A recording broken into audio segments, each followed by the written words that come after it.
They were like the first ones to have Hoyas written on the back instead of that Nike. Mm-hmm. You know what I'm saying? And because I think Dunks were all over the place, for all the schools were using them and getting their colors. But when the Hoyas came out with that on there, I was like, dude.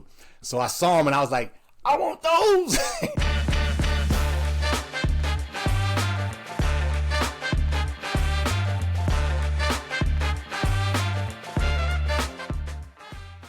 Episode 8, 85 Archived.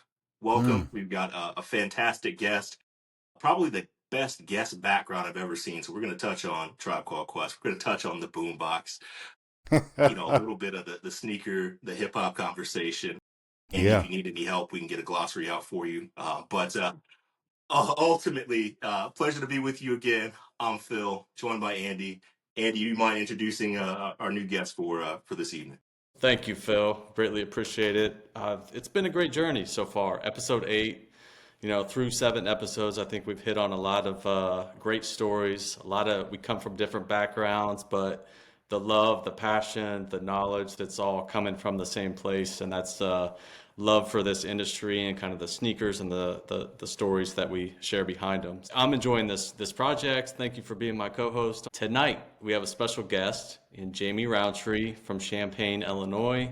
Jamie, thank you for being on the show. Maybe drop a couple lines on where you're from and kind of the passion behind what we're talking about tonight. Yeah, so grew up on the west side of Chicago, spent most of my life growing up on the west side of Chicago, spent a few years in Detroit, Motown, during middle school, and, but ultimately Chicago is what shaped me. It's what made me who I am, growing up on the west side of Chicago, one of the few light-skinned brothers on the west side of Chicago, and light, and everybody talks about the war stories, about, how rough it was. And those are all true. I think we all have our sort of different levels of PTSD, but also badges of honor, right? From sort of surviving some of that. But, the thing I tell people all the time is, there's so much beauty in, a working class black culture, when you come from what people consider the hood, and what I think people fail to realize, and I talk about this being an educator as well, is that, it's not beneath,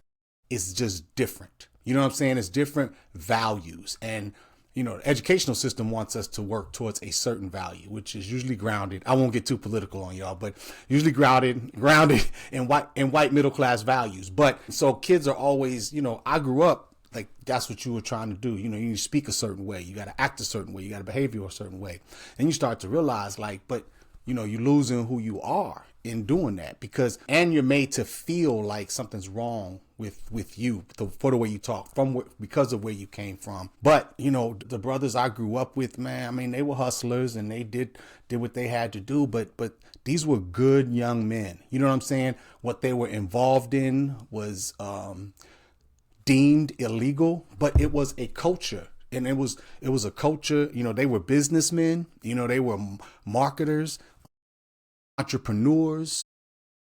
They had teams, they had leaders, and it was like corporate, warfare is what they were engaged in. Now, the means of how they were doing it, I'm not trying to rationalize good, bad. It's just different. It was the rules that that were created for us in those spaces, and you had to learn them and you had to live by them. And that made me that's a big part of who I am. And there was parts of me when I was there, I hated it. You know what I'm saying? There were parts of you just like, why? Because I had different experiences, but where you just go like, it's not like this everywhere.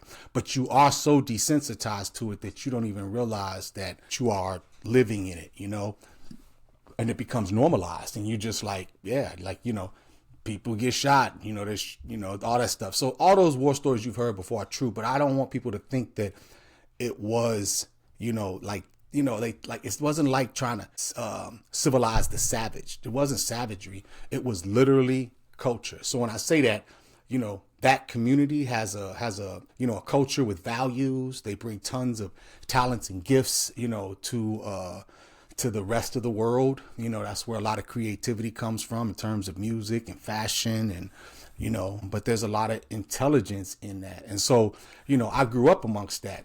And, and what really got me through it probably more than anything was hip hop. That was my space. Became my culture within that culture, to give me an identity, so that, cause I didn't want to gangbang, I wasn't going to be a dope dealer. And I'm fortunate, that I didn't take my leadership skills and, ability to, to survive in that direction. Cause I valued other things, and it didn't mean, again, I was better or thought I was better than. I just, even my guys knew it. They were like, this ain't for you, Tree. But they were like big brothers to me, and I learned, my dad wasn't, around in the way of that, what you would think an ideal dad was. I got that same, daddy issue story to a certain extent. But these were my role models, and I learned manhood, and I learned those kinds of things from them. But I learned all that, and hip hop, was what gave me an escape, and it connected me with them because they weren't up on hip hop the way I was. And so I'm bringing stuff to them like, check out this tape, it was the Beastie Boys, or check out this BDP, or, I put them all up on NWA. Like, and none of them, they was like, what is this? I give them the tape. They're like, man, I need a copy of that, Tree. I need a copy of that, and then NWA blew up, cause I had the very first, like that first album before Straight Outta Compton. And I had a tape cassette, like one of these. Yeah. Oh yeah. You got people, at the ready. People don't know. I got a mixes like. I know I got a bunch of them here because I was trying to find some old stuff that somebody asked me about, and so but yeah, and so like I was putting them up EPMD, you know what I'm saying, like, and I was hearing this just because I was listening to the radio, I was connecting with other folks that loved hip hop here and. In Chicago and other places, and that, that made me a big part of who I am, which, part of hip hop is a culture. And with the culture comes like, like dress, and gym shoes was a big part of it. You know what I'm saying? Absolutely. And I have always been a Nike like addict. I couldn't afford the best Nikes, but I usually had on some Nikes, I dabbled in some other ones here and there, especially being an artist, like sometimes you want to be a little creative. So, I think I might have cheated on Nike with a couple, a few pair of New Balance, you know what I'm saying? Some shell toes, I had to rock the shell toes, Absolutely. Yeah, but that mostly that was like, one question, and I feel like your answer like hit on, no. That hit on all levels of everything that we've talked about on this show. I love it. Yeah. I feel like so far, Phil, I don't need a glossary. I'm good. So let's talk a little bit about like hip hop then. So you were a consumer, obviously like listening and sharing, but when did you actually start like getting into it as an artist? Yeah. So I got into hip hop, early. Like, I just remember, like everybody else, just you heard it on the radio, you was like, that's dope, Curtis Blow and the hip hop Furious 5, all of those, like, you would hear those, and I would get tapes, those. And I was back in the day when I would grab my radio, my boombox, put my tape cassette in and hit record and play, record and play and just let it record, anytime there was a hip hop song on. So I'd be in the up part. No, I don't want that on my tape. Let me get this one, right? And cause I didn't have money to go buy, the stuff like that or access, so it was just making recordings. But I think so the first song that like hooked me, I liked all those Rappers Delight. Like, it was cool. There were things. I started out breakdancing. That stuff was cool. But when I heard Run DMC, It's Like That. Man, I remember sitting in the back of my mom's station wagon. And, back in the day, the station wagon had seats like in the trunk that went down. You used to flip them up, and there was like a whole nother 2 rows of seats. And so I always sat back there because the speakers were back there. And I remember listening to that song came on. And I was like, what? These dudes, man. And I was hooked, And then I think in maybe 8th grade is when I started rapping. Because I actually started DJing a little bit. Like, I had a little old, not really a real DJ turntable, but I was cutting up Jam Master Jay. Like, you know what I'm saying? Jam Master J, DMC, like just just trying to scratch on it and learn how to do that. And I was like starting to get it a little bit. I got to high school and I was still into hip hop, but I was, I had moved away from the guy that I was kind of rapping with, and so I didn't really pursue it. But I was still like I had a little Casio keyboard. I would try to replicate songs and make beats with it. Buddy of mine had like a little drum machine, which I was like, damn, that's dope. I ain't never seen one of those before, and so he would bring that through, and we would kind of, play and make beats and stuff. I wasn't really like rapping other than like rapping what the music that I was listening to. And I did that all through high school, but it was who I was, and it defined me. I got to college and met a kid who actually was one of my roommates. He brought a tape and was like, hey, listen, I want you to listen to my guys. And I was like, all right, oh, your guys, right? You know what I'm saying? And so he popped the tape in, and we was all sitting there like, wait. And it was so ill. I mean, it was so dope. And I was like, wait a minute. Like, wait, these people. He's like, man. And he was dismissing. Man, that's Nitty. He ain't no good, man. Listen to this guy. There's other guys but he hated this guy. But it was all dope. But he oh, that's Frost. That's Ace.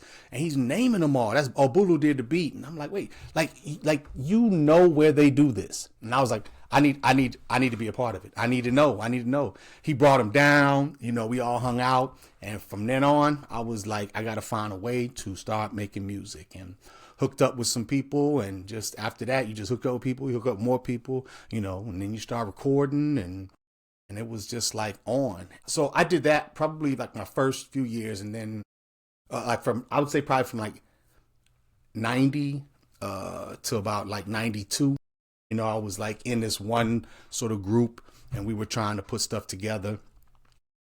That's when I bought my first pair of Technique 1200s, and started record shopping and, DJing, because I was like, man, I really bought them for me, but for him, because he was the DJ and he was going to be the producer. I was like, man, we need tables. And I wanted to learn how to DJ, but I loved vinyl, buying records and going record shopping, crate digging and all of that. So I bought some 12s, and then I was able to get back into the University of Illinois, and I hooked up with another guy who was just a year younger, and they had a whole like crew, of people, but they had like a whole crew of hip hop kids that had come down, and I started connecting with them, and they were like, man, you're dope. You should hook up with old boy and da-da-da. And so I was like, that sounds cool. Let's make a song, first and see how it goes.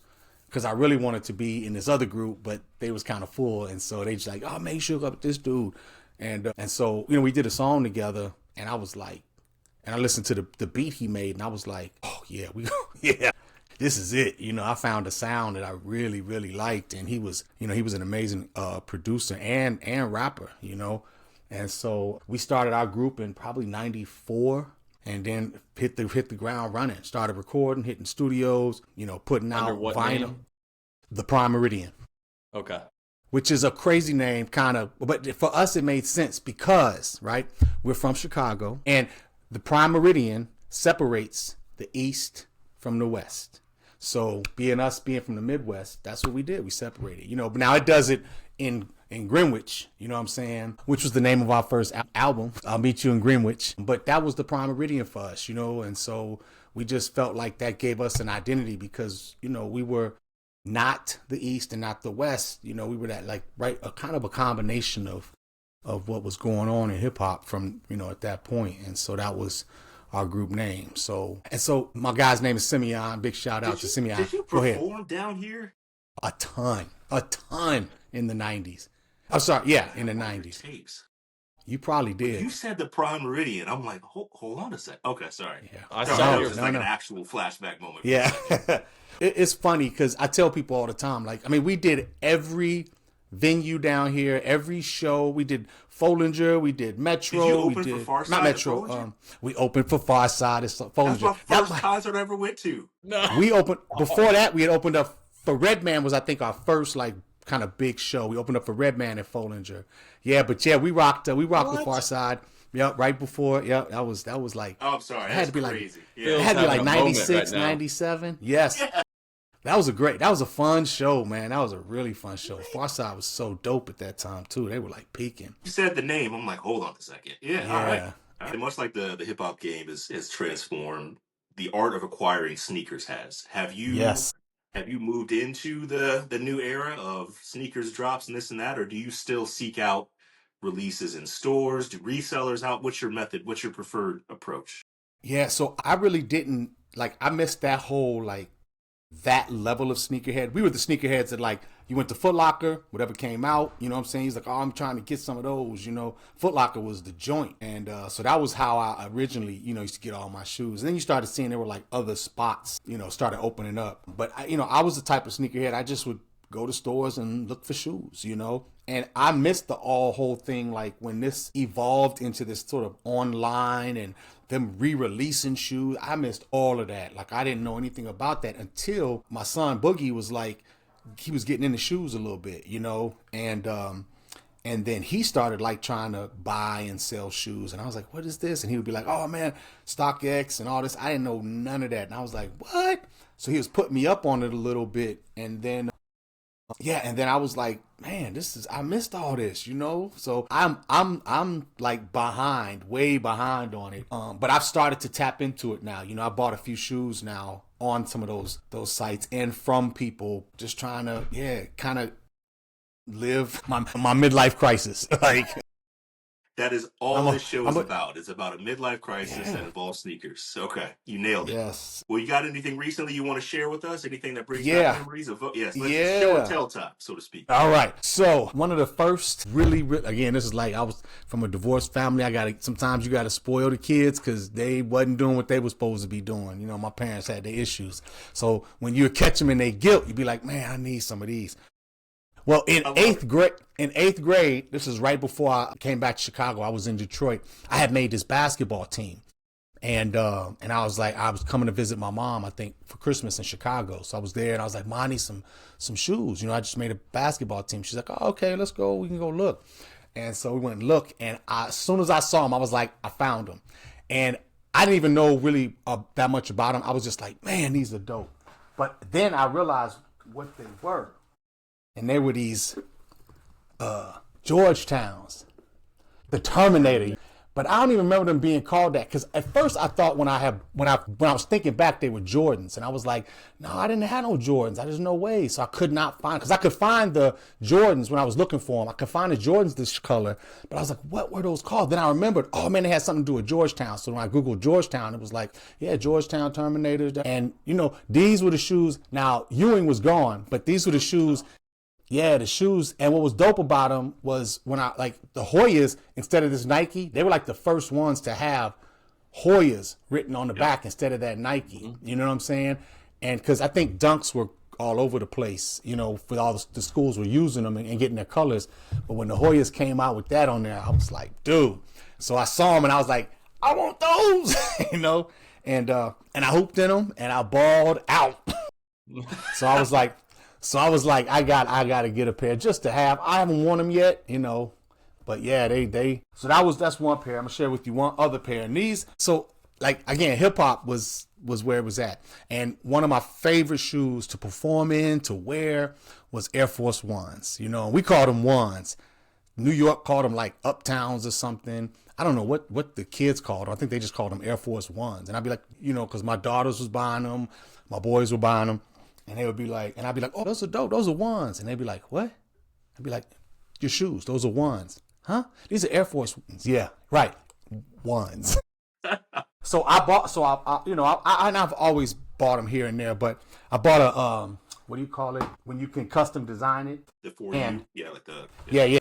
And I remember when I used to perform, one of my favorite ones I had was this pair of blue Air Force Ones with the gum soles. And the gum soles was like sweet back then. I was like, oh man, because they weren't, all the other ones were colored, the same colors as the swoosh, or or they were white. And these gum soles, I was like, man, so I got a pair for myself. Mids. No, these are highs. Highs. Yeah. Ooh. Yeah, and I love them because you never see a high anymore. No, I asked the kids, I was like, don't nobody wear these? They was like, no. was like, Rasheed all right, Wallace whatever. is who wore That's, them last. That's about it. yeah. Now, what I did? I mean, I only like so I had to custom get the gum soles. Blue was like was one of my favorite colors. Orange and blue, I'm always gonna love. Orange is my favorite color, but blue is right there from being a Illini. Now, here's the other interesting thing. 72. It's a really important year, right? Because number one, I was born. It's my year, so there's my age. I'm 52. But I was born. Nike. That was when Nike was established, right? And it was when hip hop. That was hip hop's birthday. You know what I'm saying? Because we just celebrated 50 years. So 1972. On these, I got 72. 72. Okay. Yeah, and then this one just has my initials. I should have got 72 on both, but hindsight, when you design them, you're like, oh, I'm gonna get my name on this one. But now it's like, but yeah, so 72, and these are just, these I do wear, and they're a little beat up, but I try to keep them from getting too bad. They're fresh. They're still fresh. Yeah, but yeah, those are a couple pairs, man. And then I'm picking up some of the Jordans. I got a couple of pair of threes are my favorite. I think I got 3 pair of threes. Andy sold me some. Saved me. Woo, those are classic. So Andy sold me some black cements, but they were like the closer to the originals than my other threes. Because I wore those for the first time, Andy, after you gave them to me.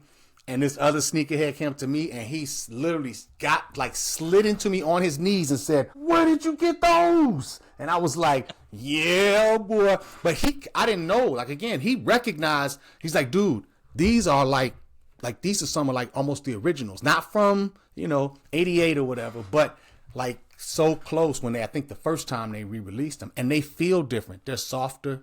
You know what I'm saying? The leather's the leather's good leather. It doesn't crease like the other ones do.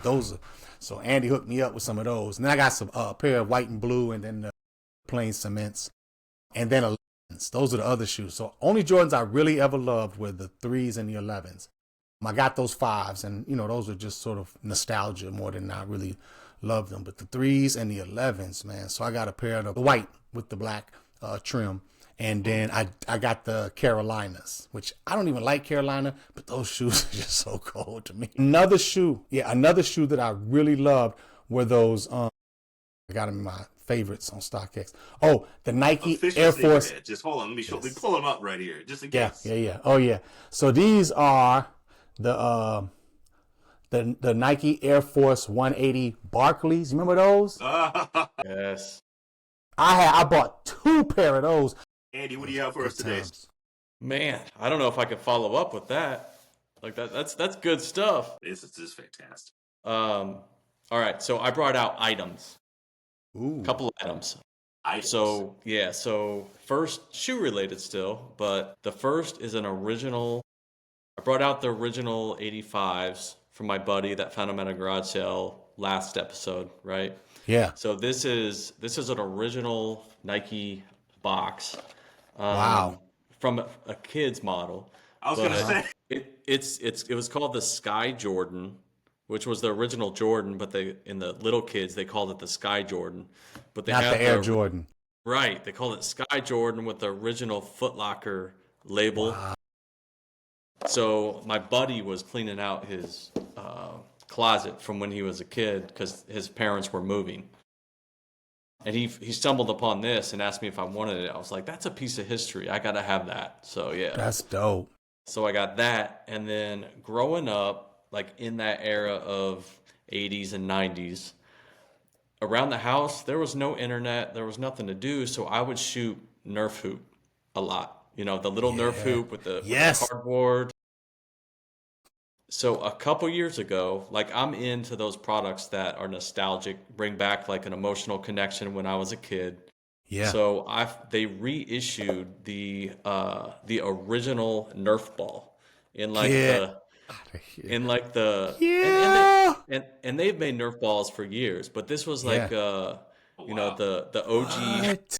Look at these little kids playing with the foam ball. Yeah. But I mean, my dad and we had some amazing games, but yeah, they reissued these, and I picked up 4 Nerf balls. I haven't touched them, but it's kind of like shoes, awesome, brings back some memories as a kid.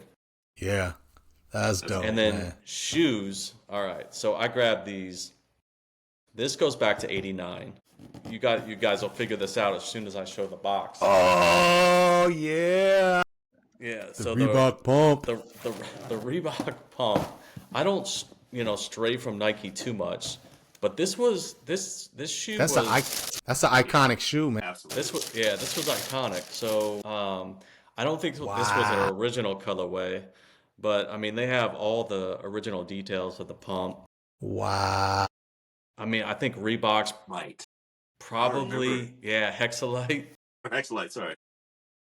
You remember that? Like That was like the big branding of. just bringing that out of the box. I mean that just reminded me of I think I was 8th grade. It was our basketball shoe. No one wanted Jordans. It was the pump. Like Wow. if you had the pump, You was on, huh? yeah, that was what you needed right there. When this pair came out, this was like the first expensive shoe that I got. That's You brought dope. the pump out. That's good. Yeah, man. Excellent. That's dope. That's excellent. Everyone remembers that dunk contest with D Brown, right? It's crazy, man. You know, I was thinking this today when I was thinking about this, when I was thinking about, coming on the show today, and I was like, I saw this girl come into the gym, and she had on those old school Stan Smiths. Those was another fresh Adidas too, those old school green Stan Smiths. But remember K-Swiss? Like, I'm waiting for those. I could see the kids bringing those back out. Remember with the 5 stripes? You know what I'm saying? Absolutely. Just all white. All white, Those were, yeah. those were cold. I couldn't afford those either, and I wasn't really a K-Swiss kind of guy, but they were dope. I mean, I would if I could have got them, I might have picked up a pair back in the day. And I thought I could see those coming back around for the, Man, but we'll see. You never know. I'm still waiting for the lugs, right? The knockoff Timberlands. Yeah. That's where I was. That was Yes. TJ Maxx. Man, kangaroos. Remember kangaroos? Because you had the little zipper. The little zipper, man. The little pocket, man. That's right. Did you thought talk those about was that, so Andy? cool.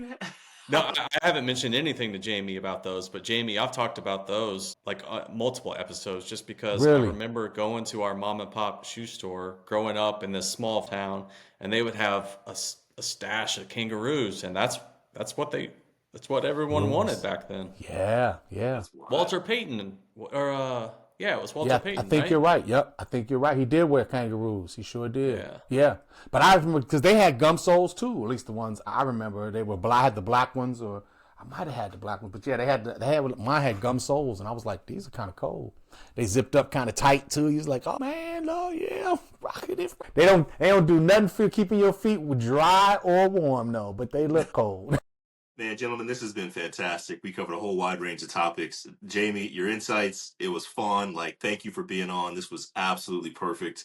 And we look forward to more of your stories in the future, man. No doubt, man. I appreciate what y'all are doing, man. I mean, it's the way y'all doing it, and the episodes I had a chance to sit down and watch, man, are fully entertaining. And for people from our age and our generation and our lens of, shoe culture, man, it's fun to listen to. You know what I'm saying? And because the people are doing it now, like my kids will be watching, I'll be like, they don't know what he talking about. But Andy, I got so utmost respect for your vision, man. Like the fact that you had this vision, and it's a hobby, but you had this vision of like, man, I want to collect these shoes. Before it was super, you know what I'm saying, popular and cool, man. And it's a testament, man. It says a lot about, your ability to have a vision, man. And then to create this podcast, y'all too, man. This is incredible, man. It's fun.